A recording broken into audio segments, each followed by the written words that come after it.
오늘 함께 나눌 하나님의 말씀은 갈라디아서 6장 1절에서 10절까지의 말씀입니다. 갈라디아서 6장 1절에서 10절까지의 말씀을 함께 봉독하겠습니다.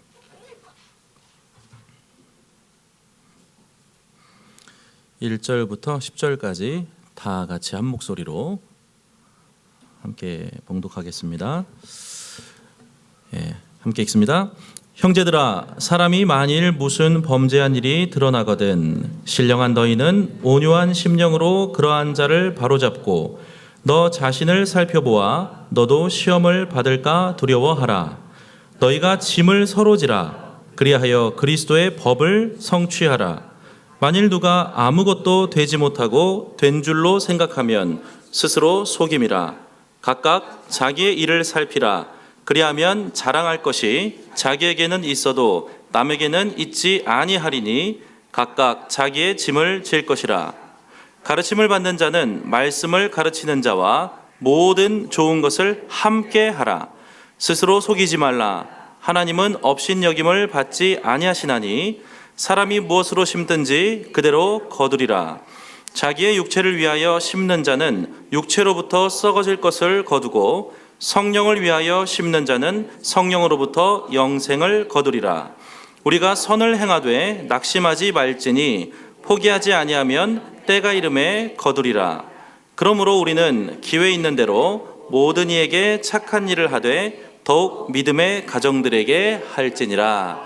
아멘.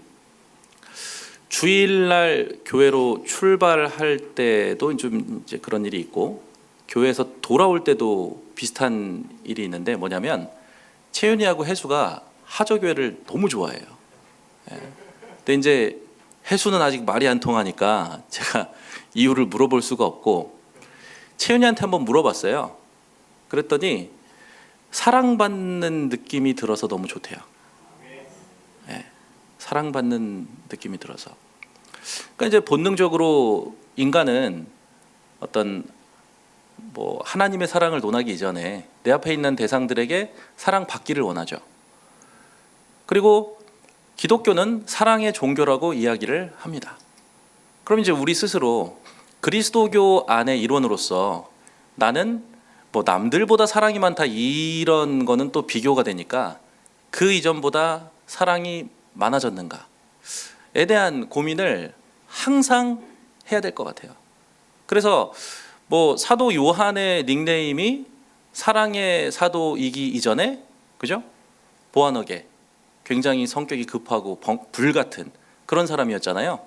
그런 어떤 변화의 과정을 통해서 사도 요한은 정말로 예수 그리스도의 어떤 그 심장을 품은 사람이었구나를 우리가 알 수 있게 되는 거지 않겠습니까? 그래서 타고나게 조금 친절하고 온유하신 분들이 있어요. 그런 분들도 스스로를 돌이켜보면서 과거에 나보다 나는 더 많은 사람을 좀 포용할 수 있는 사람이 되었는가로 자기 반성을 해볼 수 있을 것이고 남들이 보기에는 좀 무뚝뚝한 스타일이신 분들도 스스로 그래도 내가 예전보다는 타인에게 관심이 좀 많이 생긴 것 같다 하면서 마음의 위안을 삼으실 수도 있는 것이 어떤 성경이 말씀해 주시는 어떤 사랑에 대한 기준이 아닐까 그런 생각을 해보면서 오늘 갈라디아서를 함께 나누며 또 저희가 어떤 조금 전에 얘기한 것처럼 그리스도교의 기본이 되는 어떤 사랑에 대한 좀 욕구가 더욱 강해지시는 귀한 시간 되기를 바랍니다. 갈라디아서는 사실 그 논쟁적인 부분이 좀 많이 있어요. 뭐냐면 이제 언제 쓰여졌느냐, 누구를 대상으로 쓴 것이냐, 또 왜 쓰여졌느냐, 이런 걸 가지고 여러 가지 의견이 있습니다. 오늘 저는 이 성경에 보면 이렇게 그 관련 구절들이 달려 있잖아요. 그럼 이제 갈라디아서 같은 경우에는 어느 책하고 뭔가 매치가 돼가지고 계속 구절이 등장할까요? 바울 서신은 특별히 사도행전. 이게 도대체 사도행전 몇 장에 나오는 거랑 뭔가 연결이 되는 내용인지 밑에 이제 15장 1절부터 사도행전 15장 1절부터 4절과 갈라디아서 2장 1절부터 10절까지가 뭔가 매치가 된다 이런 식으로 사도행전 15장에 나와 있는 그 예루살렘 회의가 있었죠. 그 회의를 통해서 이방인들이 그리스도를 믿기 위해서 다가올 때 어떤 율법적인 제약들을 두지 말자라고 결정했던 그 내용과 갈라디아서 2장은 같은 장면이다. 뭐 이제 이렇게 이야기를 하고 있는데, 이게 이제 주로 대부분이 선택하는 말하자면 그 갈라디아서 2장과 사도행전 15장은 어떤 같은 이야기다, 이렇게 보는 입장이에요. 이게 주류입니다, 주류. 저는 좀 다른 관점에서 오늘 여러분들에게 이제 이 갈라디아서를 좀 소개하고 싶은 건데, 기본적으로 저는 갈라디아서가 누구에게 쓰여졌느냐? 그러면 이 갈라디아 지역에서 우리에게 익숙한 지명들은 루스드라, 더베, 이고니온, 비시디아, 안디옥이 됩니다. 그런데 갈라디아라고 하는 지명을 던졌을 때 일반적으로 사람들이 반응하는 것은 실제 갈리아인들이 거주하고 있는 중심부나 혹은 북부를 이야기를 해요. 근데 이제 저희가 무슨 역사 수업이 아니잖아요. 네. 저는 이 남갈라디아, 그러니까 조금 전에 말씀드렸던 루스드라, 더베, 이고니온, 비시디아, 안디옥 지역에 1차로 사도 바울이 전도 여행을 하고 지나갔는데, 그 다음에 또 다른 순회 전도자들이 와서 바울과는 다른 내용의 복음을 전파했기 때문에 생긴 일로 인하여 사도 바울이 예루살렘 회의 이전에 쓴 책으로 이제 나름대로의 기준을 선정해 놓고 갈라디아서를 읽어가는 편입니다. 왜냐하면 이미 예루살렘 회의에서 그 이방인들이 그리스도를 믿는 데 있어서 너무 많은 어떤 조건들을 다는 것을 피하라고 이미 선포를 했는데, 그 뒤에도 다른 순회복음자들이 들어와서 그러한 조건들을 열거한다면 사도 바울은 갈라디아서를 6장까지 쓸 이유도 없습니다. 예루살렘 회의에서 결정된 대로 다른 복음은 없다, 그리스도를 믿음으로 구원받는 것이다 라고 그냥 선포하면 끝나는 거예요. 그래서 저는 이제 그거를 기준에 두고 이 갈라디아서를 읽어나가고요. 그렇게 만약에 저희가 생각을 한다면 갈라디아서는 어쩌면 첫 번째 서신서가 될 수도 있어요. 보통 이제 저희가 신약 개론 서적들을 보면 데살로니가 전서를 주로 이제 신약이 첫 번째 책이라고 이야기하는데, 저는 이제 갈라디아서도 첫 번째 책이 될 수 있다.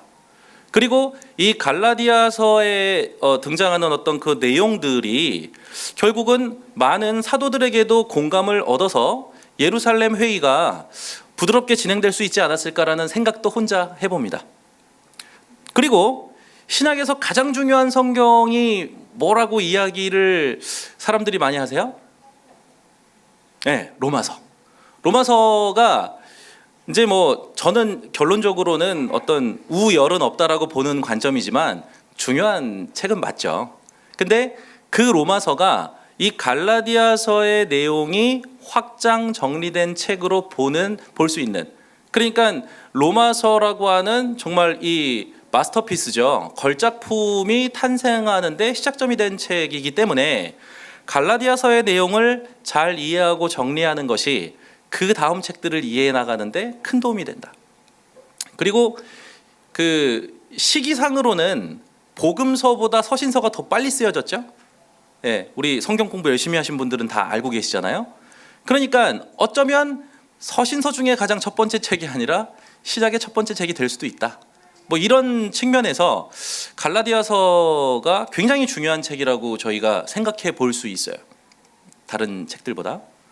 그리고 실제로 서신서를 구분할 때 바울 친서가 있고 또는 바울의 영향을 받은 사람이 쓴 책이 있다고 하면서 구분하는 구분이 있는데, 그걸 떠나서 저희가 비중을 어떤 책에 더 많이 두냐면 보다 긴 책들. 왜 그렇죠? 길면 길수록 사도 바울이 됐든 또는 예수님에 대한 어떤 여러 가지 그 에피소드들 혹은 가르침들이 더 풍성하게 담겨져 있기 때문에 기본적으로 그 양을 되게 중요하게 보는데, 갈라디아서는 메이저와 마이너로 구분을 할 때 메이저 그룹에 듭니다. 똑같은 6장짜리 책들이 마이너로 구분이 될 때. 그거는 우열 개념은 아닙니다. 우열 개념은 아니에요. 그러니까 이 갈라디아서가 차지하는 굉장히 중요한 위치가 있어요. 그렇다면 이 갈라디아서에 대해서 어떠한 부분을 잘 이해해야 갈라디아서가 굉장히 중요한 책인 것이 우리에게 또 의미가 있는지에 대해서 잠깐 살펴볼게요. 뭐냐면 조금 전에 말씀드린 대로 사도 바울이 그 어떤 조건도 없이 예수 그리스도를 믿으면 구원받는다라고 하는 복음을 전파하고 지나갔습니다. 그런데 어쨌든 유대교에서 파생됐다고 보기에는 저희 기분이 별로 좋진 않지만 유대인이셨잖아요. 예수님도. 사도 바울도 유대인이었고, 그러니까 뭔가 그리스도인 역시 출발점은 유대교였기 때문에, 왜? 유대인은요 혈연 공동체이기 이전에 종교 공동체였기 때문에, 그렇죠? 네. 그래서 유대인이자 유대교인인 사람이 그리스도인이 되는 것이 또 나름대로 등급을 나누자면 성골이 되는 그런 느낌이 있는 거예요. 그리고 실제로 조금 벗어나는 이야기이긴 한데, 여러분, 율법하고 어떤 복음하고 절대적으로 이분법으로 나눠서 하나는 온전하고 하나는 완전히 가치한 걸로 볼 수 있습니까? 그렇진 않죠. 엄밀하게 얘기하면 좀 다르게 얘기하실 수도 있겠지만, 율법은 어떤 의미에선 전통하고 비슷한 겁니다. 전통. 네. 그러면 저희가 전통은 진리다라고 이야기를 해가지고 한 40-50년 전에 시적절했던 것을 지금도 고집하는 건 문제지만, 사람이 10명, 100명 이상 모였는데 어떤 합의된 규칙이라든지, 그렇죠? 예를 들어 한 500명인 공동체가 있는데 그래도 한 400명, 450명한테는 유익한 어떤 방식이 있다면 이것을 굉장히 중요한 전통으로 채택할 수 있겠죠? 그런데 시간이 흘러서 30-40년 지났는데 약간 조금 예를 들면 예전에 한국 교회가, 전통교회가 이렇게, 그러니까 전통이 아니라 첫 번째 교회들이 이러한 모양으로 돼서 가운데 설교자가 있고 이쪽은 여성분들, 이쪽은 남성분들이 앉아 있었잖아요. 그러면 그 시기에는 시의적절했던 것인가? 저는 그랬다고 봅니다. 왜 그렇죠? 뭐든지 변화하는 데 있어서는 시간이 필요하니까요. 아무리 성경에서 여성과 남성이 차별 없이 뭔가를 할 수 있다라고 던졌다 하더라도 한국 문화 속에서 여성과 남성이 같이 지금처럼 이렇게 어우러져 가지고 예배를 드리게 되는 데는 시간이 필요하기 때문에 그때 당시에 그 전통은 굉장히 시적절했던 거라고 볼 수 있어요. 그런데 지금 시대에 만약에 그렇게 한다면, 그렇죠? 그러니까 율법도 마찬가지입니다. 모세 시대에 어떤 정의를 바로 세우고 사랑을 구현해내기에 그래도 적합한 방식이었기 때문에 그 율법은 선한 거였어요.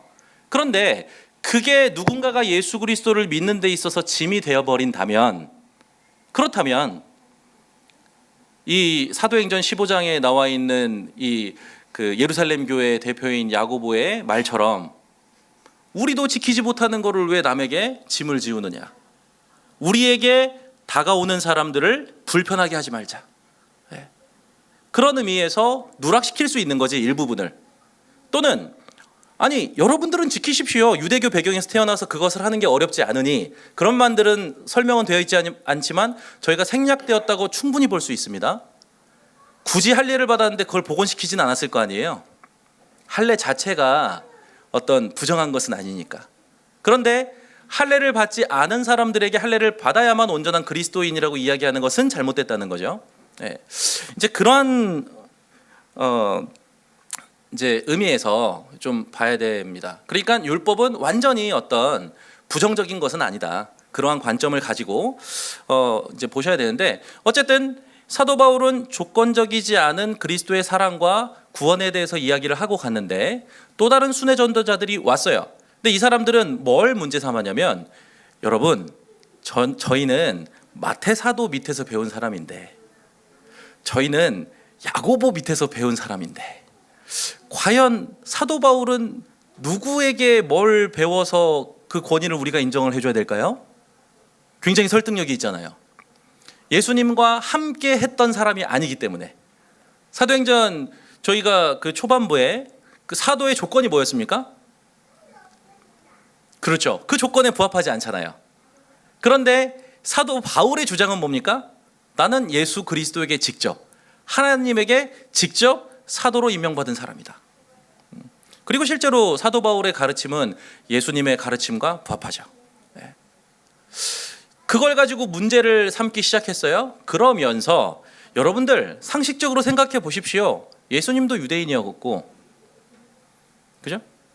하나님께서 유대인들을 먼저 선택하셔서 지금 이 그리스도인 공동체를 만드셨고, 그 그리스도인 공동체를 확장시켜 나감으로써 온 세계를 구원하려고 하시는데, 그러면 첫 시작점에 있었던 중심부에 있었던 그 민족들에게 요청하신 것이 굉장히 선한 거 아니겠습니까? 할례 받으셔야 온전히 구원받을 수 있습니다. 혹은 유대인에게 주어졌던 어떤 음식과 관련된 여러 것과 관련된 정결법을 온전히 지켜야만 구원받을 수 있습니다라고 조건을 건 거예요. 그랬더니 갈라디아서 전반부에 뭐라고 합니까? 천사라도 예수를 믿기만 하면 구원받는다라고 하는 것에 이견을 제시할 경우에는 지옥에 떨어질 것이다. 이렇게 이야기를 하는 거죠. 그러면서 또 설명을 해나가는 게 뭡니까? 아브라함과 언약을 맺은 이후에 할례라고 하는 것이 등장을 한 것이고, 또 모세의 언약은 430년 뒤에 만들어진 건데, 그죠? 아브라함에게 약속하신 어떤 온 백성을 향한 구원 계획이 430년 뒤에 만들어진 것에 의해서 좌지우지 될 수 없다. 지금 사도 바울이 굉장히 화가 나 있고 격양돼 있어서 율법에 대해서 뭔가 굉장히 폄하하는 톤을 가지고 있을 뿐인 것이지, 저희가 거기에 대해서 이제 오해하지 말라는 이야기를 하는 거예요.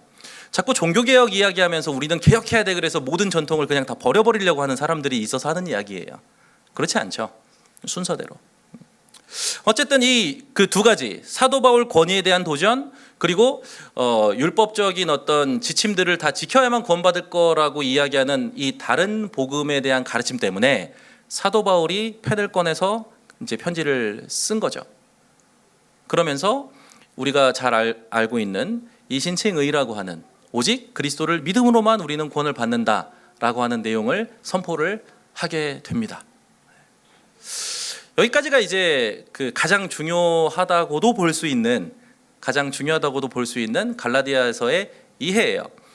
오늘 같이 나눈 본문은요, 이 한 4장까지의 내용으로 정리되는, 지금까지 설명한 내용 이후에 등장하는 사람들에게 자칫 부록이라고 오해를 받기도 하는 부분의 내용이에요.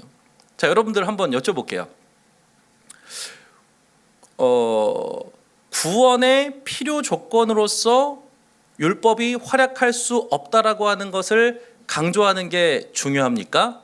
아니면 구원을 받은 자로서 사랑으로 역사하는 믿음을 증명하면서 살아가야 된다라고 하는 것이 중요합니까? 전자예요, 후자예요?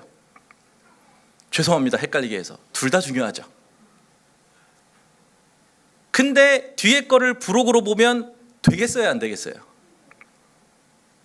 아니, 사도 바울이 왜 화가 났냐 이거예요. 물론 자기들은 이미 할례를 받은 사람이 자기가 가지고 있는 어떤 선점하고 있는 기득권을 포기하지 못하는 게 짜증날 수도 있겠죠.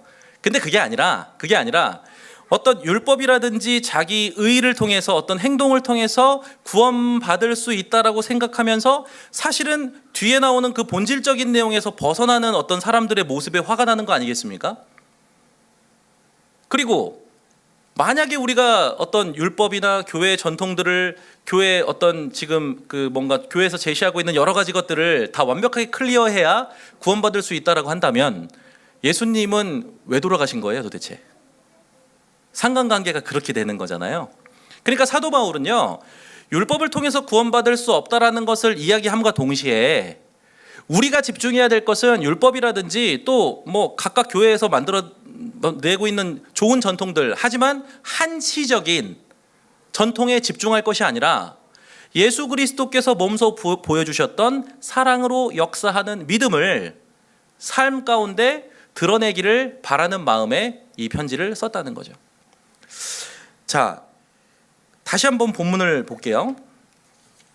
6장 1절부터 한번 보도록 하겠습니다. 6장 1절을 한번 읽어볼게요. 시작. 형제들아, 사람이 만일 무슨 범죄한 일이 드러나거든 신령한 너희는 온유한 심령으로 그러한 자를 바로잡고 너 자신을 살펴보아 너도 시험을 받을까 두려워하라. 저도 좀 자신이 없는 본문이라 약간 좀 저도 온유했으면 좋겠습니다.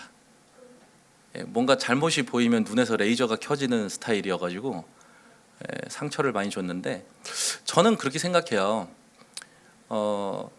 교회에 문제가 있다 뭐 이런 차원이 아니라 교회가 조금 더 좋아질 수 있는, 조금 더 발전하기 위해 필요한 것이 무엇이 있을까? 잘못을 바로잡는 시스템이 필요하거든요. 근데 그 시스템은 어떤 조직을 통해서 뭔가 구현 가능한 것이 아니라 어떤 범죄한 부적절한 잘못을 저지른 사람을 향해서 온유한 마음을 갖는 것으로부터 그 시스템은 이제 작동을 하게 되는 거라고 성경을 통해서 저는 생각을 하는데, 그게 참 어렵습니다. 정죄를 먼저 하게 되죠. 아무래도 특히나 저는 저기에서 뭐가 뚝 떨어지면 결론이 나거든요. 네. 그래서 이미 저는 정죄를 하고 있어요, 눈으로. 그리고 나서 정신 차려가지고 온유하게 갔을 때는 이미 상대방은 이제 상처를 받은 이후죠. 근데 저만 그런 게 아니에요. 조금 다른 이야기이긴 하지만, 예전에 저 전에 있던 교회에서 알파를 했는데, 제가 한번 말씀드렸었잖아요, 수요예배 때도. 알파라고 해서 누구든지 오셔서 어떠한 질문이라도 던지시고 함께 웃고 즐기면서 이곳에 함께 합시다, 뭐 약간 이런 개념입니다. 그리고 그 알파라고 하는 어떤 뭐 프로그램을 만든 니키 건불 목사님의 그 메시지의 핵심은 교회로 오는 사람들을 가로막는 장벽들이나 문턱을 낮춰야 된다, 그거예요. 근데 알파를 진행하는데 어떤 남자분이 참석을 하셨어요. 그냥 듣기 쉽게 1교시라고 할게요. 1교시가 끝났습니다. 이분은 흡연자예요. 뭐 하러 가야 돼요? 교회를 다녀본 적이 없는 사람이에요, 여러분. 자, 1교시가 끝났어요. 장로님, 뭐 하러 가야 돼요? 흡연자라니까요? 다녀왔죠. 자, 비흡연자 50명이 있는데 흡연자 1명이 흡연을 하고 오면 냄새가 드러날까요, 안 드러날까요? 근데 담배 냄새는 드러나더라도 담배 피고 오신 분에 대한 우리의 감정은 들키면 돼야 안 돼요? 거기에 실패했습니다. 3주차 끝나고 안 나오기 시작하셔서 그분은 아마 그러니까요, 제가 이 교회 와서는 그런 얘기를 한 적이 없는데, 지난번 청년부에 부임해서 뭐라 그랬냐면 당분간 우리 전도하지 맙시다 그랬어요. 그때 좀 이제 그 청년부가 어떤 일을 겪은 다음에 굉장히 우울한 분위기가 가득 차 있었습니다. 교회에 처음 나왔는데 첫 장면이 그거예요. 그러면 이 사람이 다시 교회에 오게 되기까지는 지금까지 했던 노력의 몇 배가 필요합니다. 그러니까 우리는 훌륭한 전도자가 되기는 참 어렵지만 굉장히 영향력 있는 전도 방해자는 될 수 있어요. 막 주변에 50명이 전도를 했어. 근데 김진성이 너무 마음에 안 드는데 김진성이 교회를 다니네? 거의 넘어갈 뻔했어. 저 때문에 교회를 안 간다니까요. 그러니까 아예 무조건 교회 갖다 놓으면 되겠지? 그렇지 않습니다. 그러니까 정말 전도하고 싶으시잖아요. 들키지 마세요, 내 감정을. 그래서 기도가 필요하고 그래서 찬양이 필요한 거고, 그래서 말씀 묵상이 필요한 거예요. 그렇지 않겠습니까? 네. 온유함으로 자기 스스로를 돌아보며, 나는 혹시 그런 죄를 범하고 있지는 않은가, 혹은 내가 그 영향을 받고 있지는 않은가를 계속해서 살피면서 두렵고 떨리는 마음으로, 겸손한 마음으로 뭔가 권면을 하고 그 사람이 다시 일어설 수 있도록 우리가 함께 해줘야 되는데, 교회는 오기도 힘들지만 버티기도 힘든 곳이잖아요. 특히나 나이가 드시면 드실수록 직분이 올라간다는 표현은 맞지는 않지만 어쨌든 중직을 맡으면 맡을수록 감정 한번 들키고 나면은 영향력은 더 크죠. 나랑 같이 교회 다니는 친구가 나한테 감정 드러내는 거랑 담당 목회자가 감정을 드러내는 거랑 장로님이 감정을 드러내면 난 여기서 적응하지 못하겠다. 그렇죠? 쉽지 않은 이야기입니다. 그러니까 저는 제 주장은 그거예요. 갈라디아서는 되게 중요한 책인데 지금 나오고 있는 열거될 내용들이 핵심이라는 거예요. 사도 바울이 중요하게 여기는. 그죠? 2절부터 5절까지 한번 보겠습니다. 시작. 너희가 짐을 서로 지라. 그리하여 그리스도의 법을 성취하라. 만일 누가 아무것도 되지 못하고 된 줄로 생각하면 스스로 속임이라. 각각 자기의 일을 살피라. 그리하면 자랑할 것이 자기에게는 있어도 남에게는 있지 아니하리니 각각 자기의 짐을 질 것이라. 각각이라는 이야기가 나오니까 각자 도생, 어떤 개인적 구원의 차원이지 않을까라는 생각을 하게 될 오해 소지도 있지만 각자 자기의 역할을 감당함으로 함께 구원의 자리에 이르라고 하는 이야기입니다. 각자 자기의 역할. 이번에 청년부에서 여름 수련회를 준비하면서 기획했던 것 중에 한 가지가 있는데 지금 일단은 좀 보류하려고 논의되고 있는 게 하나 있습니다. 선배님들과의 만남을 이제 기획을 했어요. 근데 이제 좀 죄송한 얘기일 수도 있고 제가 어리석은 판단일 수도 있는데 선배님들끼리 조금 더 친해지셔야 될 것 같다는 생각이 들었어요. 그래서 겨울에 지금 해볼까, 아직 결정은 되지 않았지만 무슨 얘기냐면 선배님들이 후배님들을 향해서 진짜 나는 이렇게 신앙생활 했으면 좋겠어라고 이야기하고 싶은 마음이 막 넘쳐나기보다는 그걸 왜 해요? 무슨 얘기를 해야 돼요?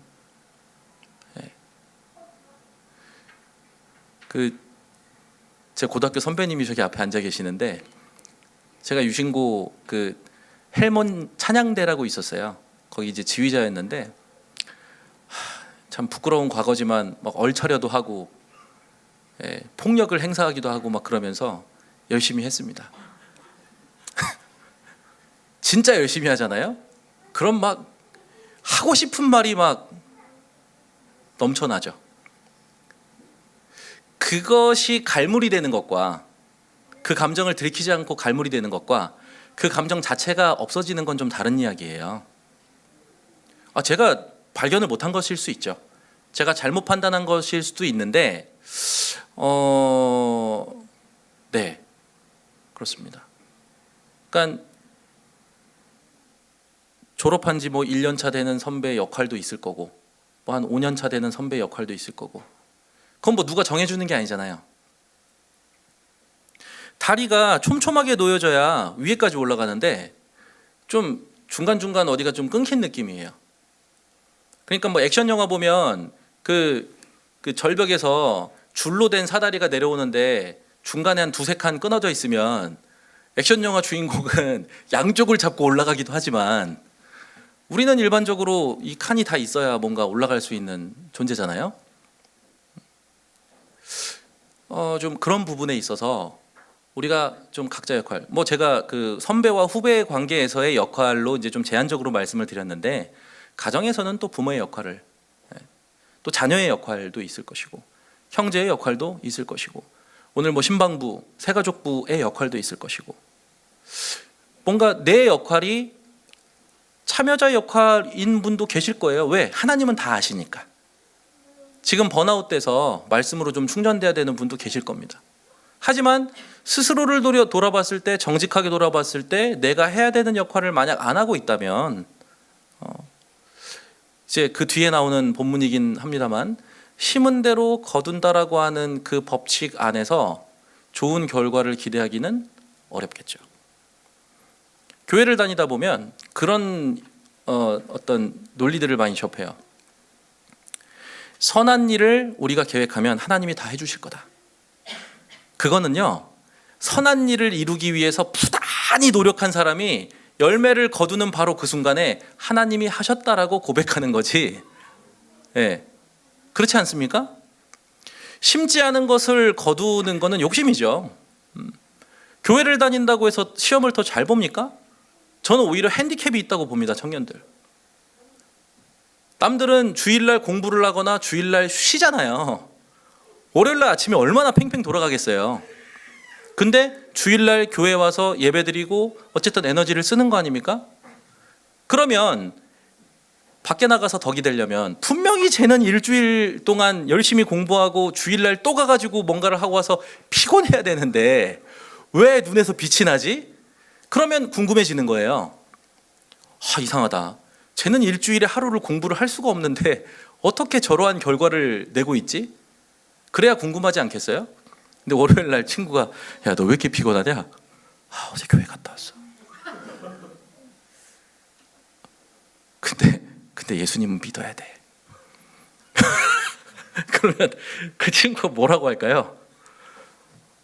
네, 생략하겠습니다. 뭐라고 하겠죠, 속으로. 네. 직장 생활도 마찬가지죠. 7절, 6절을 한번 보겠습니다. 6절. 시작. 가르침을 받는 자는 말씀을 가르치는 자와 모든 좋은 것을 함께하라. 목사님하고 맛있는 거를 드시라는 얘기도 포함은 됩니다. 포함은 되는데 저는 모든 좋은 것을 함께하라가 중요한 것 같아요. 함께하라. 아픔을 나누는 것도 함께 하고, 그죠?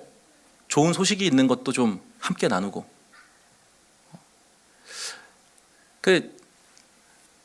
예전에는요, 여러분들은 좀 이렇게 가만히 계셔도 뭔가 목회자들이 먼저 다가가기가 쉬운 구조였어요. 실제로 어떤 구조였는데요? 새벽에 문 두드리고 들어가도 감사합니다 하던 시절이 있었다니까요. 저희 할아버지 목회하실 때.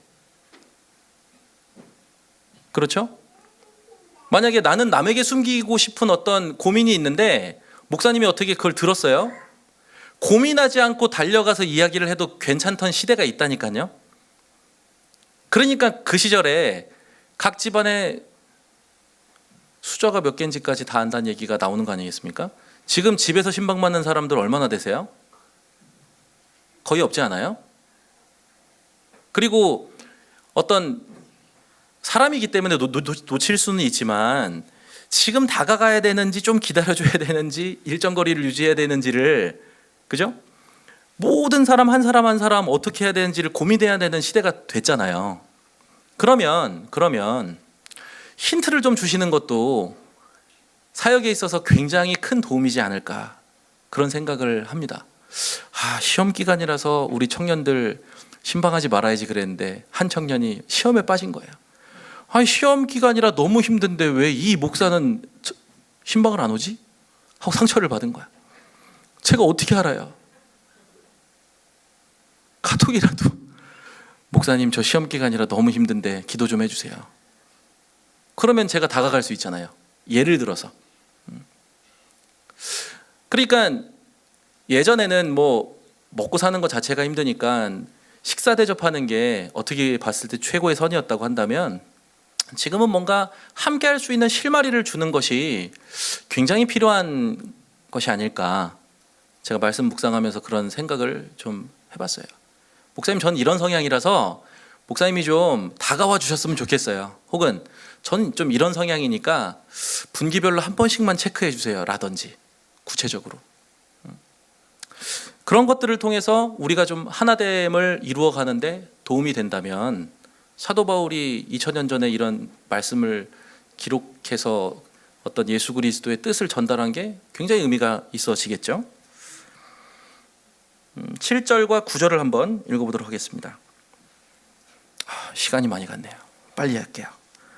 시작. 스스로 속이지 말라. 하나님은 업신여김을 받지 아니하시나니 사람이 무엇으로 심든지 그대로 거두리라.